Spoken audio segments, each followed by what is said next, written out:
আজকের যে একটা বিমূর্ত অলৌকিক সকাল, যে সকালটার জন্য বসে থাকতে হয়, যে সকালটায় আমরা শুধু কাছের মানুষদের সঙ্গে থাকি না, যারা আমাদের কাছে নেই, চলে গেছেন, তারাও আকাশ থেকে নেমে এসে বিছানার পাশে ভিড় জমান। মাকে দেখতে পাই, বাবাকে দেখতে পাই, মেয়ের বিয়ে হয়ে বিদেশে থাকে তাকে দেখতে পাই। এই যে বিমূর্ততা, এই যে অলৌকিক প্রাপ্তি, এই প্রাপ্তিটাই কিন্তু পুজো। যার মা নেই তারও তো মা আসেন, তাই নয়?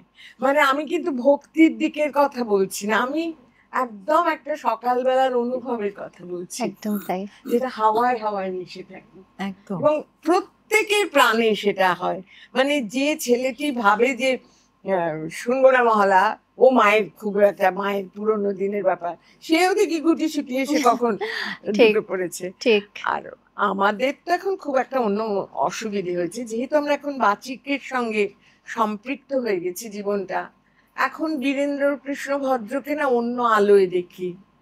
আমি ভাবি উনি যখন ইমোশন এবং বীর্য এবং কম্প্যাশন এবং ভিক্ষে সব ওই একটা কণ্ঠে ধারণ করে মাকে বলেন প্রসিদ প্রসিদ, ওটাই পুজো, ওটাই পুজো। এবং যখন বলছেন, যখন অস্ত্রগুলো দিচ্ছেন, কি মডুলেশন, আমি ভাবি বাবা একই অঙ্গে এত রূপ, শিখি শিখি শিখি। এবং সকালটা না কেমন একটা অন্যরকম হয়ে যায়, আমি খুব আবেগ নিয়ে